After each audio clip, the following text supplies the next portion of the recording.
نیف آواز میں جواب دے کہ گھر والوں نے بدنامی کے ڈر سے میرے ساتھ قطع رحمی کیا ہوا ہے. یعنی اس نے کہا کہ جو میرے گھر والے نحیب مینس آہستہ سے جو رونے والی آواز ہوتے ہیں اس آواز میں کہا جواب دے کہ میرے گھر والوں نے بدنامی کے ڈر سے میرے سے قطع رحمی مینس تعلقات جو رشتے ہیں وہ سب توڑ دیے. یہ سن کر مجھے بہت افسوس ہوا میرے دریافت کرنے پر کہ وہ کس طرح اس حال پر پہنچا. اس کے آنکھیں بھر آئے اور روندی ہوئی آواز میں مختصر جواب دیا. جب میں نے اس کو پوچھا کہ تم اس حال میں کیسے پہنچ گئے تو اس نے آنکھیں بھر آئے یعنی آنسو بھر آئے اور روئی ہوئی شکل میں یہ جواب دیا استاد نور صاحب کے ساتھ گستاخی کی سزا بھگت رہا ہوں. جب میں نے استاد نور صاحب کے ساتھ گستاخی کی تھی یعنی اس کے سر میں نے پتھر مارا تھا اس کا سزا بھگت رہا ہوں. آپ کو اسی لیے بلایا ہوں مطلب اسی لیے تجھے بلایا ہوں کہ آپ نور صاحب کے پاس جا کر میرے لیے معافی طلب کریں. یعنی استاد نور صاحب کے پاس جا کر میری طرف سے اس سے معافی مانگ لیں. میں آپ زندگی کے آخری گھڑیاں گن رہا ہوں. دنیا میں اس خطا کی سزا مل رہی ہے. اگر انہوں نے معاف نہیں فرمایا تو آخرت کی سزا اس سے بھی سخت ہوگی. کہتے ہیں کہ میں دنیا میں اس کی سزا بھگت رہا ہوں. اگر اس نے معاف نہیں کیا تو جو آخرت میں جو سزا ہے اس کا وہ اس سے بھی بہت تیز اور سخت ہے. ان کے سر پر پتھر میں نے ہی مارا تھا.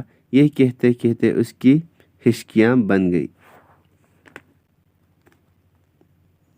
یعنی اس نے کہا کہ اس کے سر پہ پتھر میں نے مارا تھا. یہ کہتے کہتے اس کی ہچکیاں بن گئی مینس ہچکیاں جو ہے آنے لگی بند ہو گئی. اس کا دل رکھنے کے لیے میں نے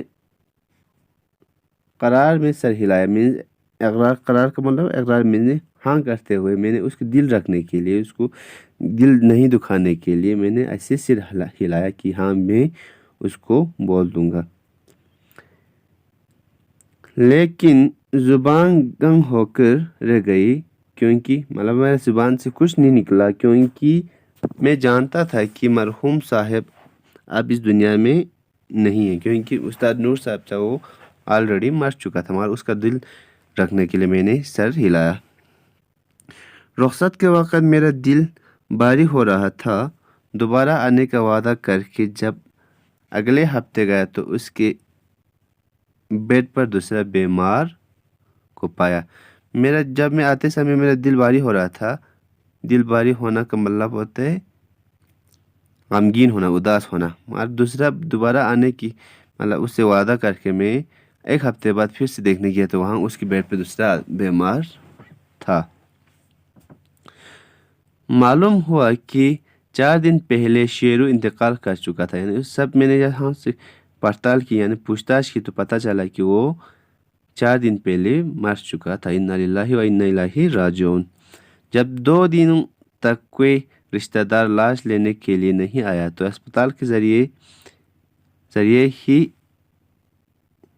تجہیز و تکفین کے بعد اس کو لاوارث قبرستان میں دفنایا گیا.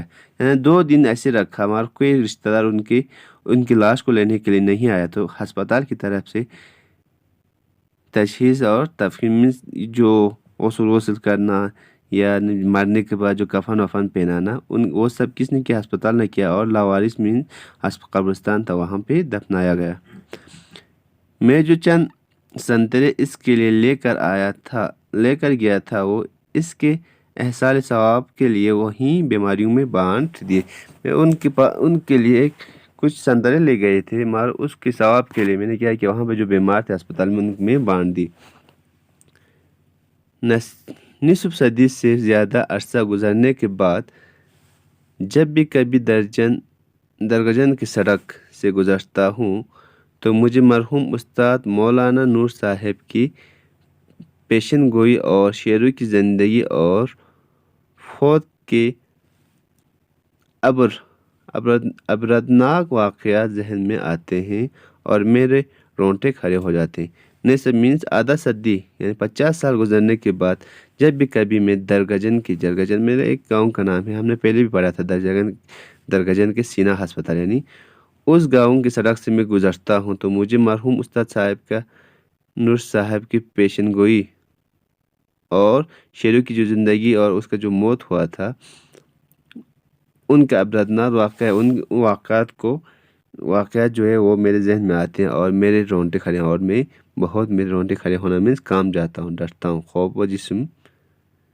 خوف زیادہ ہو جاتا ہوں، جبکہ نور صاحب اور کے حالات اور شیرو کے حالات جب میرے سامنے آتے ہیں، وہ مجھے یاد آتے ہیں، تو بابائے مولد۔ تو یہ ہو گیا آپ کا چیپٹر، یہ لیسن۔ اس کے بعد کل ہم کوشچن آنسر جو ہے وہ ڈسکس کریں گے۔ Thank you.